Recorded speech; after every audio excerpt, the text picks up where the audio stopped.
Muito bom dia para você que está aqui, ó, ligadinho na TV Mar. Nós estamos começando agora o programa Bem Assim. Seja muito bem-vindo, que coisa boa é ter você aqui, ó, juntinho com a gente nesta quarta-feira. E olha só, hoje aqui no programa nós vamos falar sobre assuntos bem legais, tá? Nós vamos falar sobre como se motivar para o trabalho. Às vezes bate aquele desânimo, né? Vai ter muita dica, tá? Para a gente se empolgar bem mais. Nós também vamos conhecer o projeto Ser Mulher na Jatiuca, que foi criado por um estudante de arquitetura e urbanismo. E também ainda vamos conhecer a história da franquia Sobrancelhas Design. É uma história bem interessante e eu quero convidar muito você para ficar aqui, ó, coladinho, juntinho com a gente, para assistir o programa de hoje e para acompanhar todas essas dicas, conhecer esse projeto, conhecer essa história, enfim. Eu tenho muita coisa boa e eu conto com você. Então não sai daí, tá? Porque o Bem Assim está começando agora.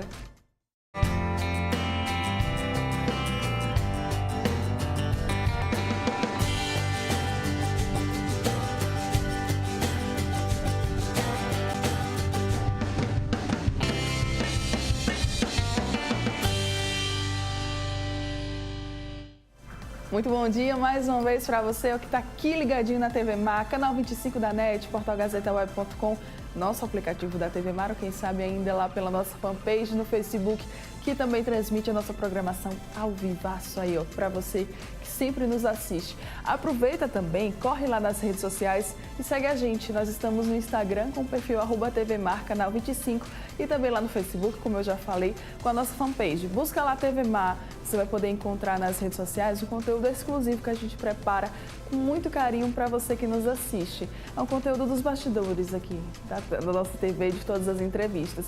Muito legal, quero também contar com você por lá, tá? Tô te esperando. E olha só, vamos começar o programa? Vamos começar o dia com informação. Olha só, tem coisa mais chata e cansativa do que às vezes se sentir desmotivado no trabalho? Não, né? Se não é a coisa assim mais chata, é uma das mais chatas, né? Uma das mais que às vezes até incomoda a gente.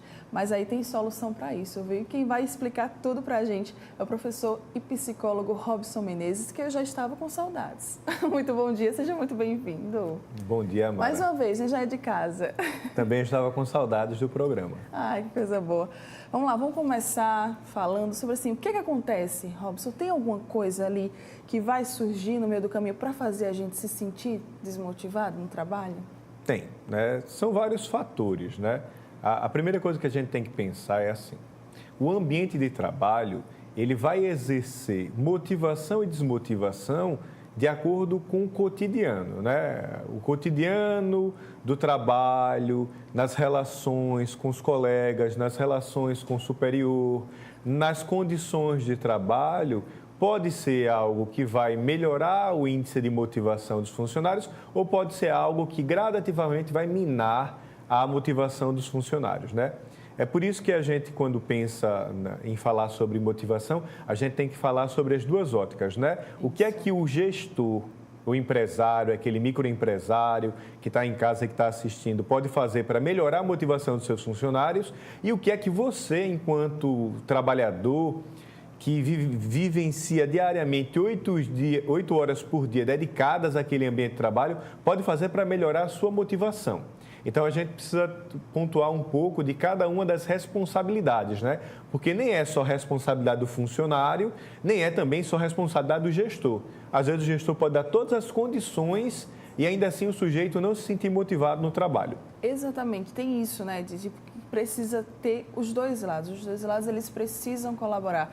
Tanto o empregador quanto o trabalhador, né? Quais então que são as dicas que você daria para esses dois lados para que não ocorresse essa desmotivação no trabalho? Certo, vamos lá. Primeiro a gente inicia falando do empregador, para depois a gente chegar no empregado, né? O empregador, ele é o principal interessado que o funcionário dele esteja motivado. Então, eu converso com 10 empresários e 11 me reclamam que a principal queixa dele é que os funcionários não se doam completamente, estão desmotivados, chegaram com um nível de produtividade e hoje tem um nível menor, começam a faltar, atrasar, adoecer e não entendem o porquê desse processo de desmotivação. Inclusive, muitos perguntam assim, Robson, é possível fazer uma palestra motivacional? E eu falo para todo mundo a mesma coisa. Olha, palestra motivacional, quando feita só ela, é igual pintar uma parede morfada. Você pinta quando você olha... Né? Isso, exato. Você pinta quando você olha, fica bonitinho. Depois de um tempo, o mofo retorna. Por quê? Porque eu vou lá na empresa, eu falo para eles sobre a importância do trabalho, que eles são importantes para a empresa, eu coloco um vídeo motivacional, eu leio um texto, faço umas dinâmicas e eles saem de lá motivados.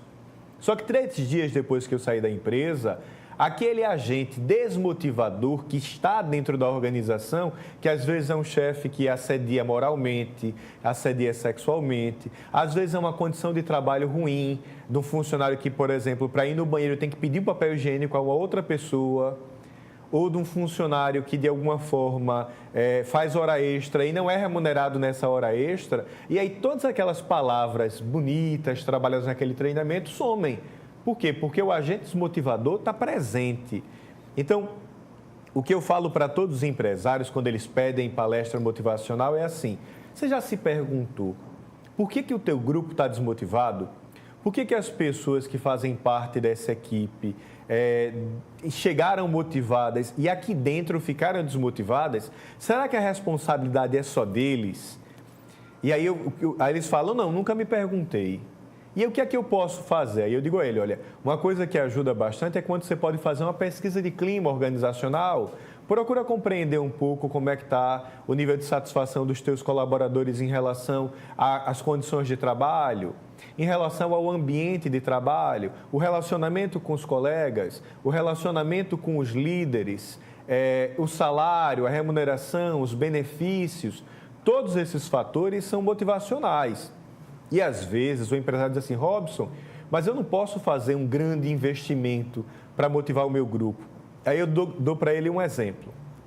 A gente fez uma pesquisa de clima numa empresa aqui do estado e uma das principais queixas é que os funcionários não se sentiam valorizados nem se sentiam ouvidos.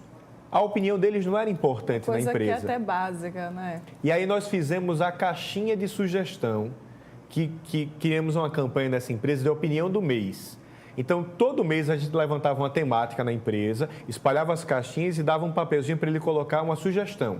A primeira sugestão foi como melhorar o uso da água na empresa, para economizar água. E aí cada funcionário quis participar, deu a sua opinião, o RH analisou todas as opiniões e implantou uma.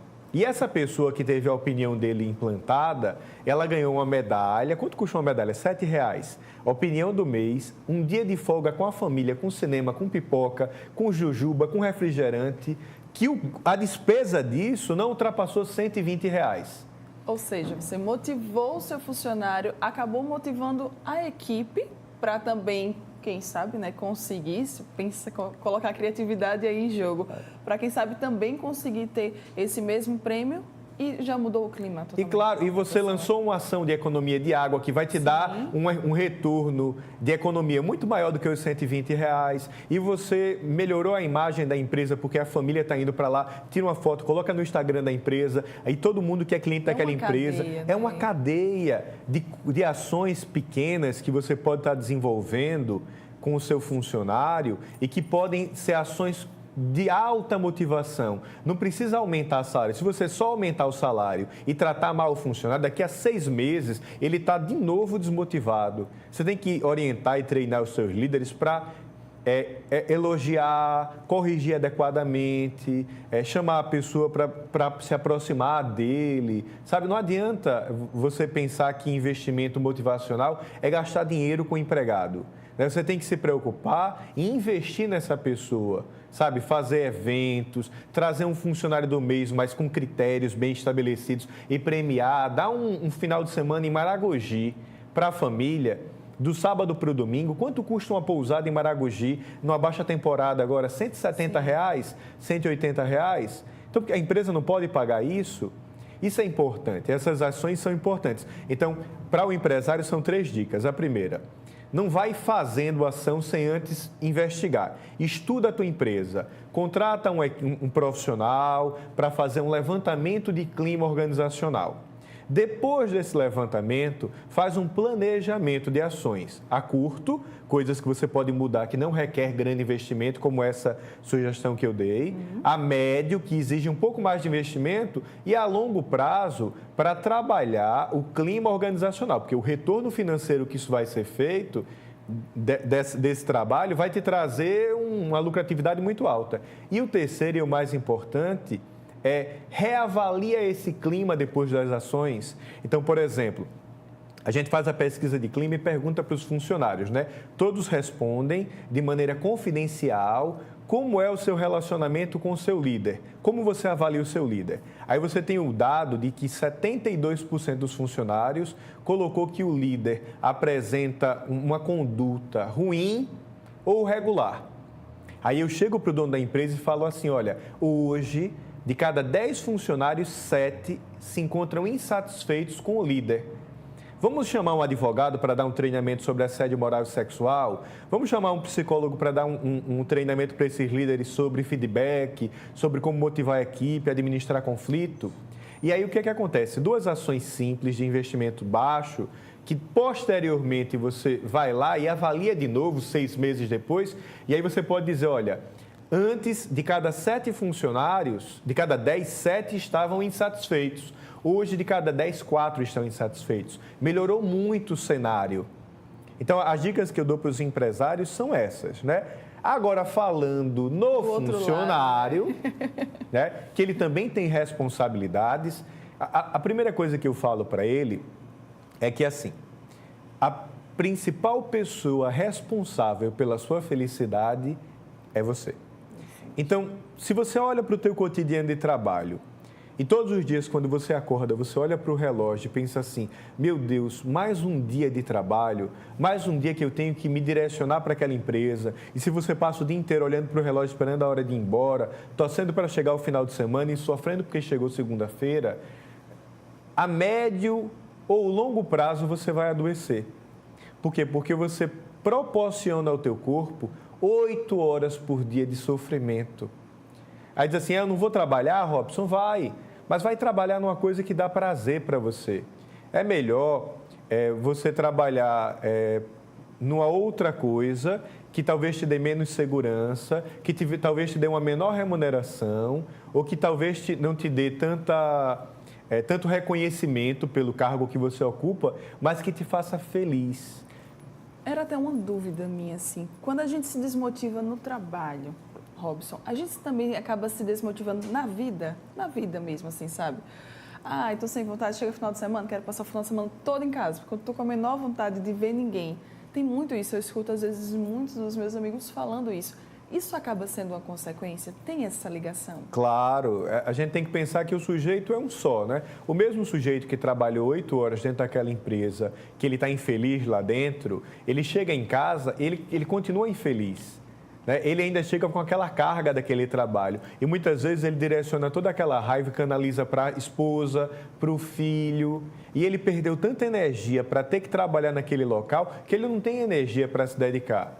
Então, a principal dica que eu dou para as pessoas é assim, se você não está feliz no teu ambiente de trabalho, se pergunta qual o meu nível de responsabilidade nisso? O que é que eu posso fazer para melhorar? Então, tem 4 condutas possíveis. A primeira, eu posso olhar para o meu trabalho e encontrar ações que eu possa fazer dentro daquele trabalho para que eu me sinta mais feliz. Então, o meu problema é com um colega de trabalho que eu não gosto de encontrar com ele. Então, o que é que eu vou fazer? Eu vou tentar sentar com ele e fazer as pazes, porque quando eu brigo com o meu irmão, eu vou ver meu irmão uma vez por mês. O meu colega de trabalho, eu vou ver ele 8 horas por dia. Então, por que não tentar sentar e conversar com ele para que eu possa assumir a minha responsabilidade na minha felicidade ali? Uma segunda possibilidade, se eu estou insatisfeito com o meu cargo, por que não procurar a empresa e ver a possibilidade de ter uma nova oportunidade no outro cargo? Se é com o meu chefe, por que não tentar um outro setor? Ah, não é nada disso, é que eu não quero mais trabalhar nessa empresa. Então, o que é que eu posso fazer? Eu posso pedir demissão e tentar um outro trabalho, ou se eu não posso ficar sem trabalho, eu posso começar a enviar currículos para outras empresas e, surgindo uma oportunidade, eu vou lá naquela empresa, agradeço a oportunidade e vou tentar ser feliz no outro cargo, numa outra empresa. O que eu não posso é atribuir a responsabilidade de outros de me fazer feliz. Isso. Eu preciso ter compromisso com essa minha responsabilidade, com a minha felicidade, né? E aí, é claro, se eu olho para o meu currículo e percebo, olha, da maneira como o meu currículo está hoje, eu não vou conseguir um outro emprego numa outra empresa para um cargo que eu quero. Então, aproveita que você está nessa empresa ainda e vai qualificando o teu currículo. O que eu digo para as pessoas é que existe muito comportamento de assumir uma postura de vítima, né? O meu trabalho é ruim, a vida é difícil, o mercado é difícil. E eu não falo para ninguém resolver a sua vida. Né? Ninguém resolver a sua vida do dia para a noite. O que eu falo é acordar todos os dias e, em vez de reclamar do trabalho, pensar assim: o que é que eu estou fazendo? O que é que eu fiz essa semana para melhorar isso? Eu estou fazendo um curso que, quando eu terminar esse curso, eu vou largar esse trabalho. Ótimo, então você está fazendo alguma coisa e você já tem, inclusive, uma previsão, uma expectativa de fazer alguma coisa para mudar isso. O que você não pode é estar infeliz e não estar fazendo nada para correr atrás da tua felicidade. Para mudar essa realidade, né?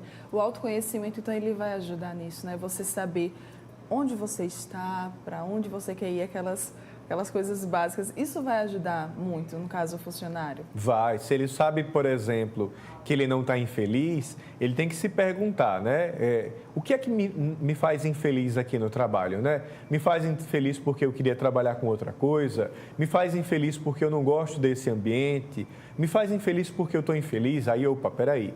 Se não é nada do trabalho, talvez eu esteja em depressão. Talvez eu precise de ajuda psicológica, talvez eu não consiga entender por que eu estou infeliz e eu posso procurar um psicólogo para ajudar a entender isso. Então, o que eu preciso é me movimentar. A gente não vai conseguir novas saídas utilizando sempre as mesmas estratégias, né? A gente tem que tentar novas estratégias para a gente conseguir novas alternativas, né? Tirar férias também ajuda, às vezes. Por exemplo, eu acabei de sair de férias, eu estava num período até um pouco desgastada, assim, porque a minha rotina é muito doida. E aí eu tirei férias e eu voltei como se eu estivesse aqui renovadíssima. Também ajuda? Claro, quando as férias não são uma fuga, as férias são um descanso, que o desgaste do dia a dia, mesmo que você seja a pessoa mais apaixonada do mundo pelo trabalho, o trabalho vai gerar um desgaste. O corpo, né? Parece que sente, claro. Cansa, né? E a cabeça volta cheia de ideias, o nível de motivação reativa, tudo isso é importante, desde que as férias não sejam assim. Nossa, no último dia de férias você diz, eu não quero que acabe, e que você não fique já olhando, eita, faltam 8 meses para as minhas férias, agora faltam 7 meses para as minhas férias. Porque senão é como se você estivesse criando uma fuga temporária, é como você está num relacionamento ruim, que você não quer largar da pessoa, mas você não quer estar com ela e você pede um tempo. O que é que adianta aquilo? Fica preso, né? Isso. Fica ali se prendendo naquela coisa, e aquela coisa não está boa. É uma falsa ilusão de que você está feliz, mas você está feliz porque não está na empresa. Você não está feliz porque você não está com a pessoa, mas você não se desvinculou dela. É muito interessante, né? E para a gente finalizar, existe mesmo, assim, foi uma curiosidade que eu sempre tive, pessoal. Existe aquela máxima de, assim, trabalhe com o que gosta e não terás que trabalhar um dia sequer. Existe isso mesmo? Existe. A gente entende assim, que a frase faz referência principalmente à configuração social que se tem de trabalho, né? Isso. Tipo assim, esse menino vai te dar muito trabalho, como se fosse uma coisa ruim, né? Olhe, até na Bíblia, né? Quando na Bíblia fala sobre Adão e Eva, diz assim, agora terás que trabalhar para ter o pão de cada dia, né? Então, o que é que está se trazendo com isso? É como se fosse o trabalho como uma característica de punição, de sofrimento. Então, quando ele fala não trabalharás um único dia, é porque você não vai sofrer dentro do cotidiano de trabalho. É complexo, por quê? Porque envolve em você encontrar um trabalho que te satisfaz e que te realiza. Satisfaz tem a ver com o que te interessa e te realiza tem a ver com as tuas características de personalidade. Então, por exemplo, se você trabalha numa empresa que te satisfaz porque o que você trabalha lá é ajudando pessoas, isso te satisfaz. Porém, não te realiza. Por quê? porque você ajuda pessoas, mas você não consegue, por exemplo, exercer uma função de liderança e você tem, dentre as suas características de personalidade, a necessidade de liderar, porque não te permite ter autonomia, tudo que você tem que fazer tem que ser de acordo com as normas de conduta da empresa. Então, quando você consegue encontrar uma empresa na qual você consegue fazer aquilo que você gosta, do jeito que você acredita, e você consegue se sentir você, inclusive, é mais feliz no trabalho e muitas vezes até se esconde dentro do trabalho para não vivenciar a vida pessoal. E aí o cenário muda. Quantas coisas legais que a gente aprendeu hoje aqui com o Robson. Muito bom, gostei muito desse bate-papo. Já vamos pensando aí. Foi o primeiro do ano. Foi o primeiro do ano, já quero outro tema. Vamos começar a pensar, que eu gostei muito. Acho que você trouxe aqui dicas super legais, geniais, tanto para quem emprega, quanto também para quem vai lá e trabalha. Eu acho que isso que é o legal, é a gente entender que é uma via de mão dupla, tá? É quem vai, quem vem também, todo mundo aí precisa se ajudar para sempre estar motivado, para sempre estar gostando do que está fazendo e, é claro, também do ambiente de trabalho. Muito obrigada, Robson. Contatos e redes sociais, porque o papo, se deixar, vai render aqui muito, mas o pessoal que quiser mais informações, como é que eles podem fazer? Pode seguir no Instagram. O Instagram, eu converso muito com o pessoal pelo direct, algumas pessoas entram em contato, eu que administro a minha rede social, né? O Instagram é bom, né? É legal, porque eu gosto dessa interação, dessa possibilidade, né? Então, é Robson Menezes com Z, A-L, de Alagoas. Robson Menezes, A-L. Com Z, vai lá, segue ele para você, se quiser mais informações ou até mesmo se quiser falar sobre outros assuntos. Muito obrigada mais uma vez, viu? Volte sempre aqui, é muito bom ter você com a gente. Me sinto muito bem aqui. Bom dia. E olha só, você que está aqui ligadinho com a gente, não vai sair daí ainda. Tem muita coisa boa para rolar aqui no Bem Assim. Eu estou voltando já já.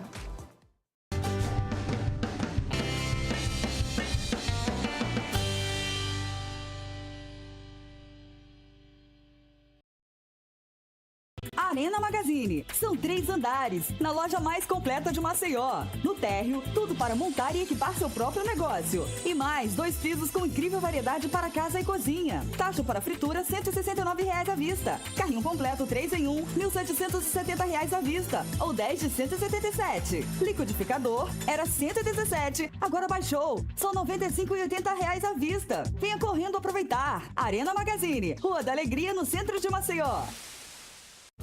Você sabe o que é agroecologia? Fique sabendo! O prefixo agro tem origem do latim e significa terra cultivável. A palavra ecologia já tem origem grega e vem de oikos, que significa casa, e logos, que significa estudo. Ou seja, estudo da casa, do lugar onde se vive. De uma forma mais ampla, é o estudo dos seres vivos e o meio ambiente. Sendo assim, a agroecologia relaciona a agricultura com o desenvolvimento sustentável, com respeito ao meio ambiente de forma economicamente viável e socialmente justa. O saber científico e o saber da cultura popular e tradicional trabalham juntos na agroecologia, com o objetivo de preservar o solo e os recursos hídricos, respeitar a vida silvestre e produzir alimentos saudáveis, naturais, sem uso de fertilizantes químicos e agrotóxicos, garantindo a segurança alimentar. A ideia é fazer uma transição dos atuais sistemas de produção insustentáveis para sistemas sustentáveis, com relações equilibradas, otimizando a capacidade produtiva, a conservação da biodiversidade, com eficiência econômica e justiça social. A agroecologia é uma ciência e também uma prática em expansão. As técnicas e os conhecimentos agroecológicos contribuem para um modo de vida sustentável em harmonia permanente com a natureza. Fique sabendo! Sua carreira vencedora começa aqui, na Uninassal. Aqui você tem matrícula a partir de R$ 99,00, mais desconto de 50% no primeiro semestre, além de crédito estudantil de até 50%, sem a necessidade de fiador. Utilize sua nota do Enem. Acesse uninassal.edu.br ou ligue 4020-9734 e veja as formas de ingresso na instituição de ensino que mais cresce no Nordeste. Venha para o time da Uninassal e tenha uma formação de qualidade. Uninassal, formando vencedores.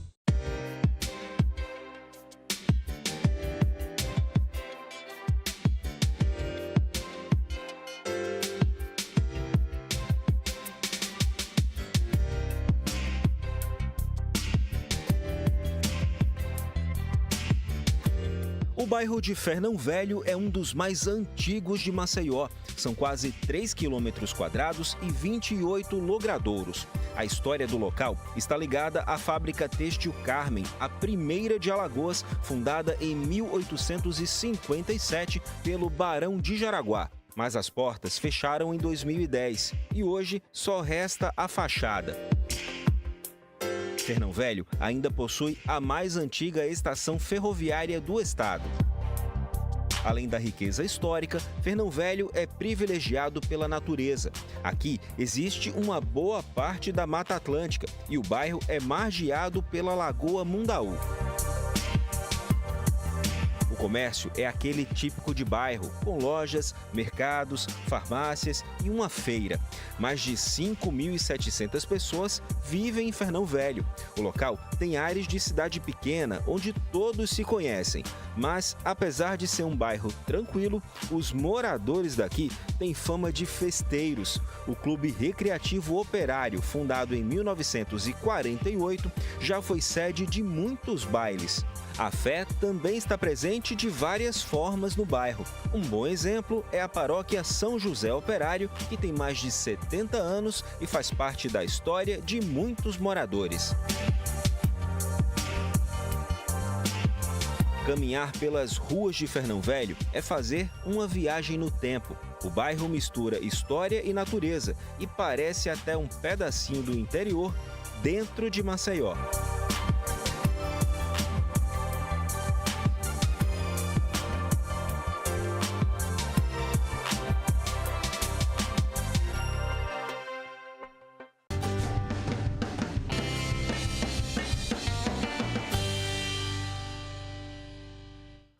Já estamos de volta aqui com Bem Assim. E olha só, pessoal, um projeto criado por uma estudante da Universidade Federal de Alagoas, do curso de Arquitetura e Urbanismo, tem recolhido relatos de mulheres que sofreram violência no bairro da Jatiuca, aqui em Maceió. É o Ser Mulher na Jatiuca. E a gente vai conhecer esse projeto, vai aprender mais sobre ele. E para falar com a gente, eu estou aqui com a criadora do projeto, a Júlia. Muito bom dia, Júlia. Seja muito bem-vinda aqui ao Bem Assim. Bom dia, Mara. Vamos dia começar. A todos e a todas. Ai, fofíssima ela.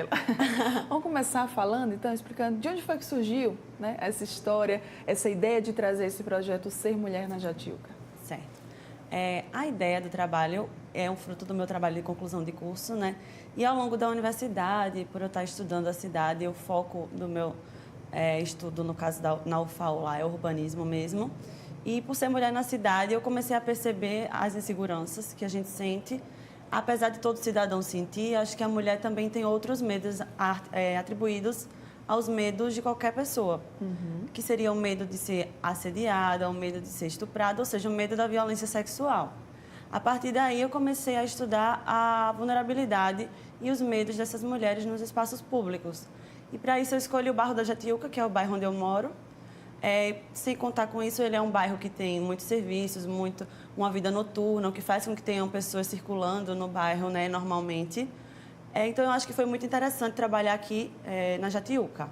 E aí você começou a espalhar cartazes pelo bairro da Jatiuca e também na internet, né? Isso. Eu trabalhei com 3 metodologias, que seriam espalhar cartazes, né, que seriam intervenções urbanas, onde essas mulheres pudessem dialogar nos pontos em que eu espalhei.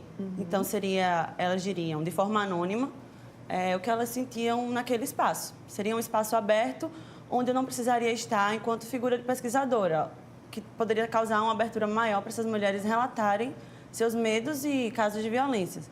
Fora isso, eu criei um site na internet, onde as mulheres podem relatar e não precisam necessariamente estar nesse espaço, né? Não precisam também se direcionar, por exemplo, a uma delegacia, para relatar algum caso que aconteceu. E para isso eu criei um mapeamento coletivo, colaborativo, onde elas podem mapear, onde elas vivenciaram ou sofreram certas situações. Sim. E um questionário, onde elas podem falar mais especificamente, né, qual a sua idade, a sua renda, o que é que elas sentem no bairro, o que é que elas acham que poderiam melhorar, para direcionar esse meu trabalho e também para depois gerar um fruto que eu possa entregar para delegacias e, enfim. Para você conhecer mesmo esse público, né? Isso. E qual que é o objetivo, Júlia, de conhecer essas histórias, de conhecer essas mulheres? Qual que é o objetivo final desse trabalho? no meu caso, né, como eu trabalho a cidade e a gente pensa muito no planejamento urbano, seria, primeiro, que dar voz a essas mulheres e até elas, ou seja, não precisaria elas se deslocarem para relatar o que já... Porque elas já estão numa situação muito vulnerável, né? Uma situação... também muitas situações são cotidianas. Vocês são assediados cotidianamente, então faz com que você não se mova para relatar e fique muito oculto esses casos.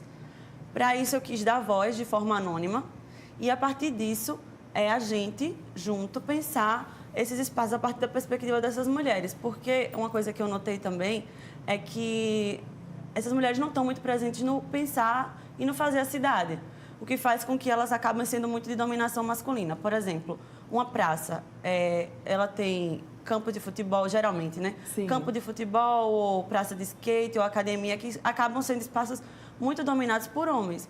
Quando são pensados para mulheres, são pensados muito mais para os seus filhos, por exemplo, relacionando elas a essa figura materna, da maternidade, né? acabando reafirmando alguns estereótipos, né, de gênero, e essas mulheres acabam ficando esquecidas, enquanto sujeitas que têm as suas próprias vontades, né?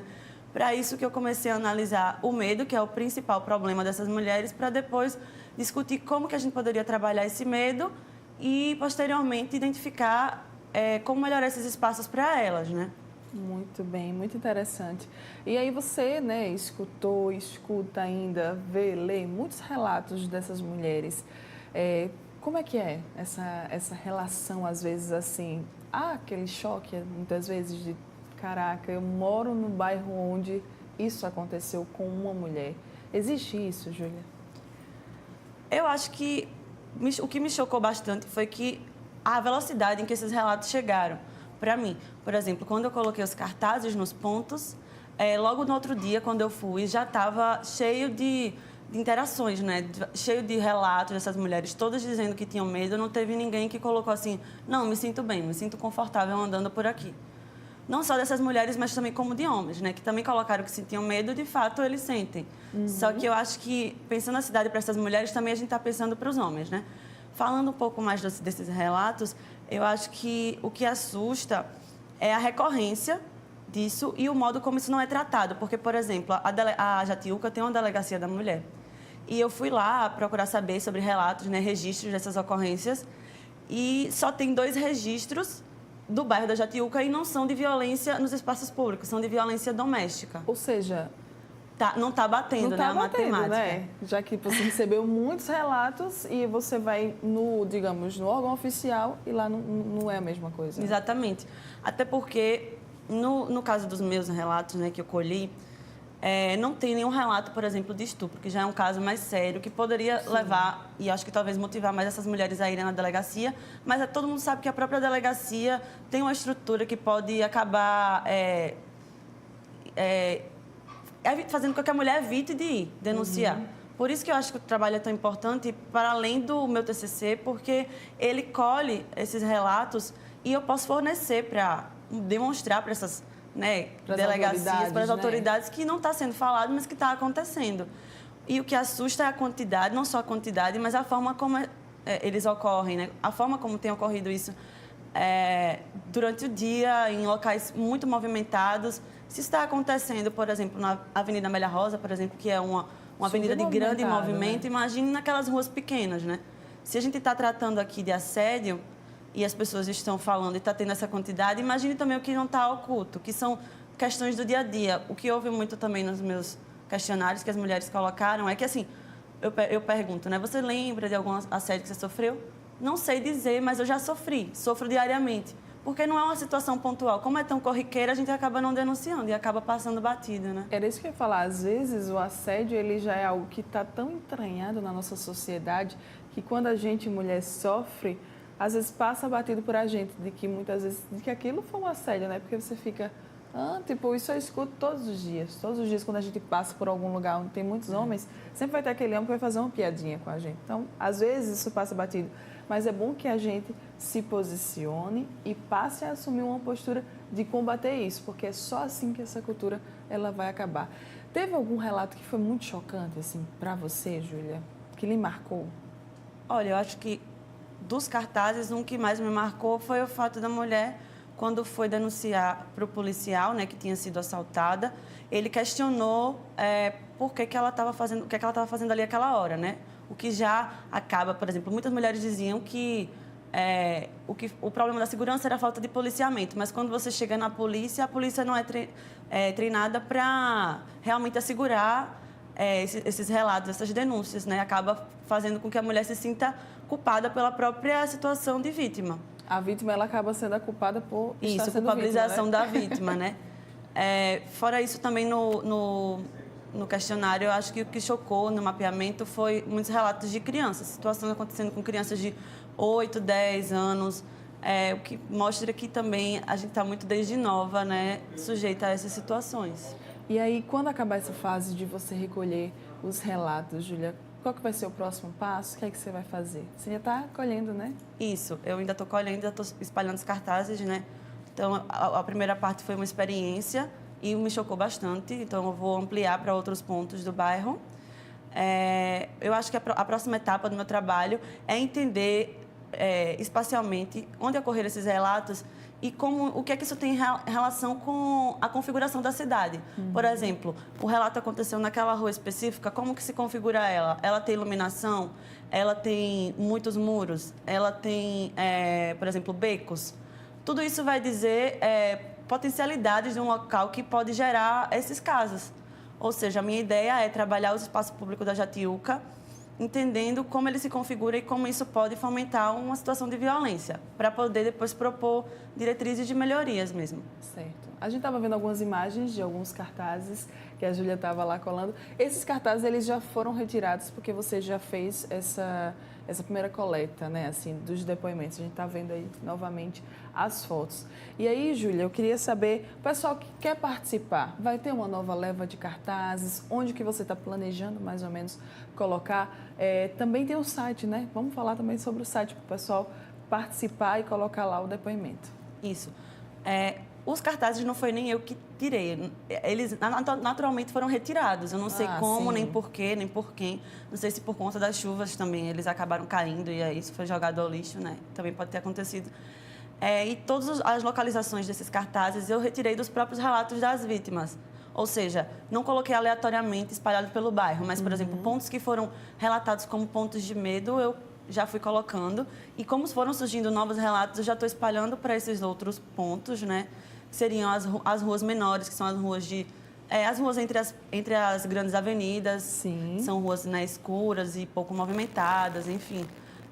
Não tenho ainda definido esses pontos. Eu acho que vou colocar ao longo do tempo. E sobre o site seria www.sermulhernajatiuca.wixsite.com/pesquisa. Isso. Nesse site, essas mulheres podem colocar essas denúncias, né, e colaborar sem necessariamente ter que ir a esses cartazes. Até o lugar do cartaz. Você às vezes está passando pela rua, vê lá o cartaz, você vai poder participar, mas se você não quer esperar para encontrar algum cartaz, você pode ir lá no site, tá passando aqui embaixo, ó, aqui na tela. Vai lá no site e, mulher, dá o teu depoimento para ajudar a Júlia, para ajudar também as autoridades a fazerem esse mapeamento e, é claro, nos dá a sensação e nos dá, de fato, a segurança, né, Júlia? Júlia, contatos, redes sociais, pessoal que quer saber mais, que quer até mesmo trocar uma ideia com você, bater um papo legal, como é que eles podem fazer? Eles podem falar comigo diretamente no Instagram, né? Essas mulheres podem falar. O meu Instagram é julialira1, Lira com Y. E também pelo site. Eu acho que é a forma mais legal de você tratar comigo, porque tem um espaço que você pode mandar uma mensagem também e você não precisa se identificar, né? Ela pode falar de maneira anônima, colocar o seu ponto. Eu acho que isso é uma questão muito delicada, né? Tratar sobre violência e vulnerabilidade e medo. É difícil você contar uma situação dessa para alguém, então eu acho que o site seria o melhor ponto de debate mesmo comigo, diretamente. Pronto. Então, corre lá no site, participe, se você se sentir à vontade, se você quiser compartilhar essa história. Júlia, muito obrigada. Sucesso para você, pro seu trabalho de conclusão de curso, enfim, para a sua pesquisa mesmo, e que tragam muitos frutos, porque ela é muito legal e com certeza vai contribuir muito com a nossa sociedade. Obrigada a você, Mara. Obrigada a todos. Bom dia. E olha só, você que está aqui com a gente ligadinho, não vai sair daí não, tá? Ainda tem muita coisa boa para rolar aqui. No próximo bloco, nós vamos conhecer a história da franquia Sobrancelhas Design. Olha só que coisa boa. Então eu conto com você, viu? Último bloco, mas a gente tá aqui juntinho. Volto já já.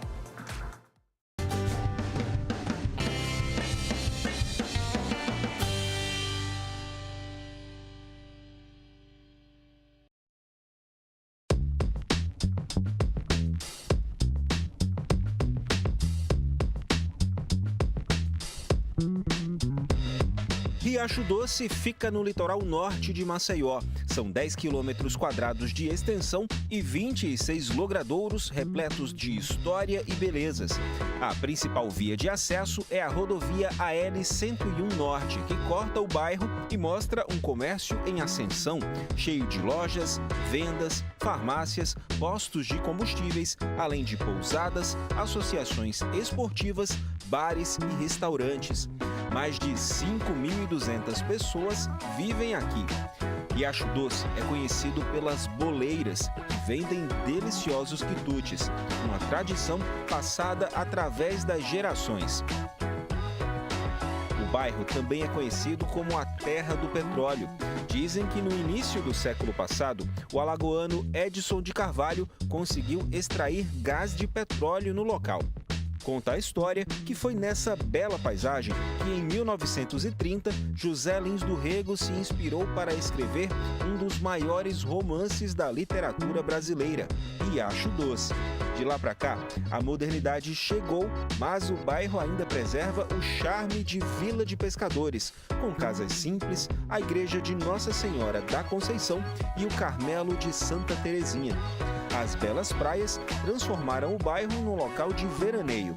Muita gente vem para cá em busca de sossego e do mar tranquilo, protegido pela barreira de corais e pela bênção da sereia, que dá um charme a mais à paisagem. Assim é Riacho Doce, um local eternizado nas páginas de um livro com um subsolo rico e uma paisagem que encanta.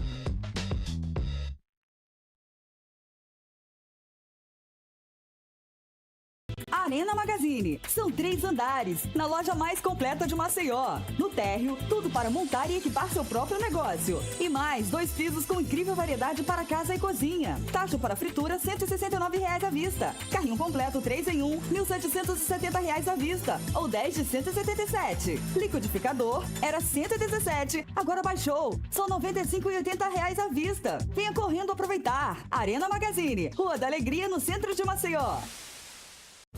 Você sabe o que é agroecologia? Fique sabendo!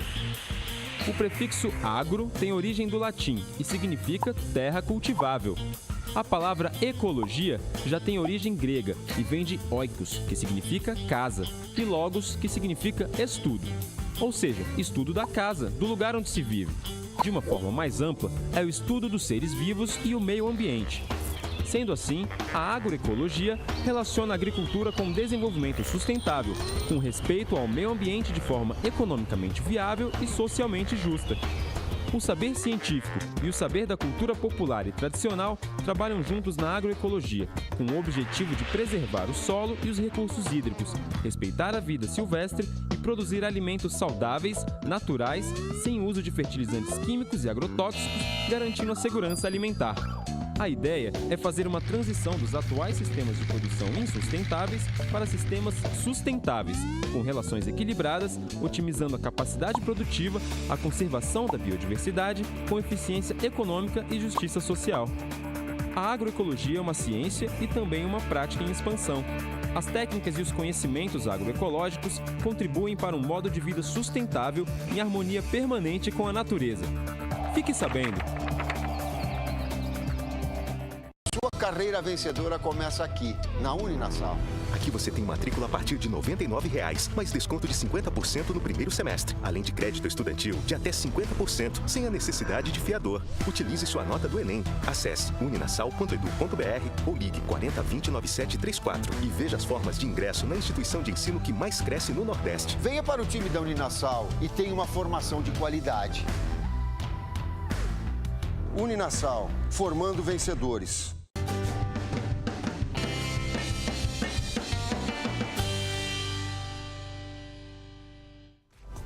Estamos de volta aqui com o Bem Assim, eu não vou nem conversar muito, tá? Chegou a hora da gente agora conhecer uma história de sucesso no quadro Planejar Faz Bem.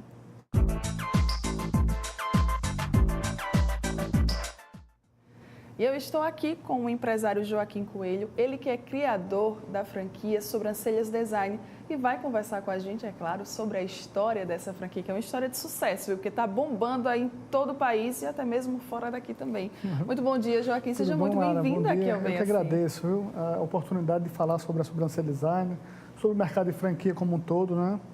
Que é, acho que franquia já é planejamento, né? Exatamente. Você minimiza o risco, né? Isso.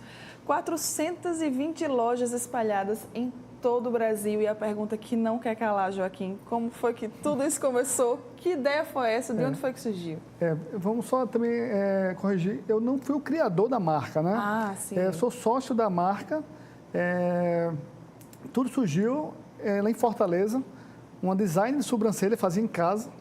E a gente teve a oportunidade de ter duas lojas, uma em Fortaleza e uma em Recife, durante 10 anos. E depois de 10 anos, entrou um sócio que era especialista em franquia, chamado Alisson Ramalho, e ele que fez todo o planejamento e de expansão, né? Eu cooperei só com a expansão e sou sócio da marca em Alagoas, né? Alagoas e Pernambuco.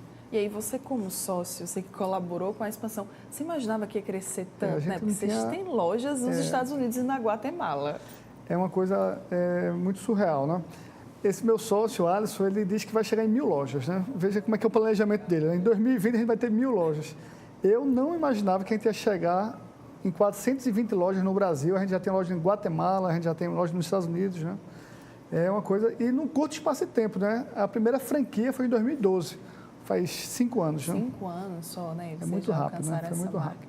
E aí você falou, você é especialista em expansão, a gente está aqui falando do quadro Planejar Faz Bem. Para se alcançar esses números atuais, vocês precisaram se planejar, né? Com certeza. Planejamento é tudo, né? A gente hoje faz um investimento pesado em planejamento. A gente disponibiliza para os nossos franqueados uma área do franqueado, né? Que é só de planejamento. O dashboard com todos os aproveitamentos de uma loja, para aferir o retorno do investimento, a margem de lucro, né? O aperfeiçoamento da marca, da qualidade, a aferição da qualidade do serviço. Porque imagine que você tem lojas hoje nos 4 cantos do Brasil, né? No Amazonas, a gente tem que ter a mesma qualidade do que aqui em Alagoas, em Alagoas, por exemplo, né? Então, enfim.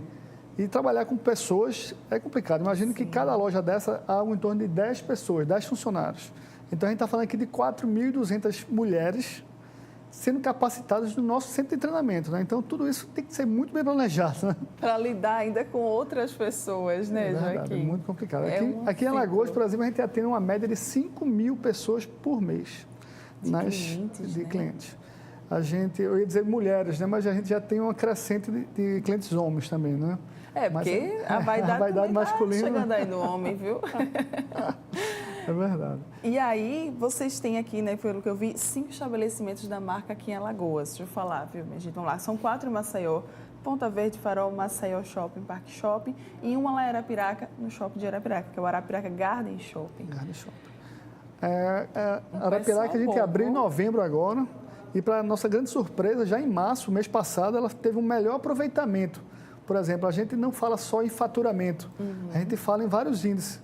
E o índice de aproveitamento de Arapiraca, que é a única nossa loja do interior, foi o melhor aproveitamento das nossas lojas em Alagoas. Você vê que o que é planejamento, né? Não é o melhor faturamento, mas é o melhor aproveitamento. Tipo, se uma cliente vai lá na loja, não faz só a sobrancelha, ela faz uma depilação.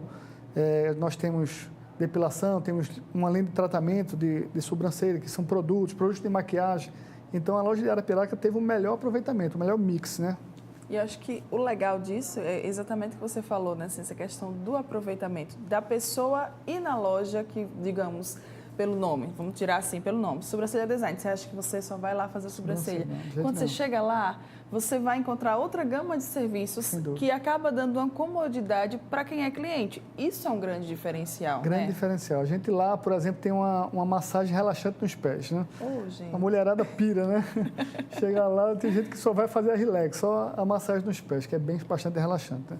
Além de todos os serviços, a gente tem um atendimento super diferenciado. A gente serve lá um chamate gelado, delicioso, uma limonada suíça, um cappuccino. Isso tudo faz com que seja o nosso grande diferencial, né? Sim. Um dos nossos diferenciais, né? E até mesmo para fidelizar a clientela, Com né, certeza. Joaquim? Você falou que vocês estão aí com uma média de 5 mil clientes por mês. Isso é bom, porque isso faz com que a pessoa que vai lá retorne. Fideliza, é verdade. Além desses serviços que eu te falei, a gente tem um grande diferencial que é, por exemplo, a gente não trabalha com rena. Todo mundo fala em rena, tem rena. Rena possui chumbo, por exemplo, né? Então, se colocar chumbo no pelo da sua sobrancelha, faz com que o pelo caia, né? A gente desenvolveu um gel tonalizante com aloe vera, com produtos naturais, desenvolvido no laboratório, atestado e aprovado pela Anvisa. É a única no Brasil que tem isso. Esse é um grande diferencial nosso, né? O kit de atendimento, que é individualizado, vem uma tintinha em pó, a gente faz a mistura com água, tem um algodão individualizado, tem uma escovinha individualizada, você leva para casa, e a pinça também é embalada individualizadamente, né? Então, são esses os clientes diferenciais. E esses produtos, eles são linha própria de vocês? Tudo linha própria. A gente hoje já tem 30 produtos, linha da SD Makeup, que é uma nova marca da nossa empresa. Tem os Carolina Dickmann como garota propaganda da marca. Estrelando aí, né? Fazendo a propaganda dos produtos. A gente hoje tem, acho que, 8 produtos voltados para o tratamento da sobrancelha, que muita gente com a idade vai perdendo seus pelos, né? Sim. A gente tem um sérum, por exemplo, que eu trouxe até de presente aqui para você. Eu recebi presentes, viu? Que é para estimular o crescimento dos fios, que é além de tratamento. E também tem a linha de maquiagem, para embelezar o olhar da mulher, sombra, batom. A gente tem uma linha grande de maquiagem também. E a mulherada que gosta, assim, sabe, de design de sobrancelhas, eu faço parte aí desse time. A gente bem sabe o quanto que uma sobrancelha bem feita muda completamente, assim, sabe? O rosto, já muda também até a nossa autoestima, que a gente já fica se achando. E, Joaquim, pessoal que quer ser franqueado, que gostou da história, que quer conhecer mais, que quer fazer um investimento, como é que eles podem fazer? Muito bom. Vamos lá.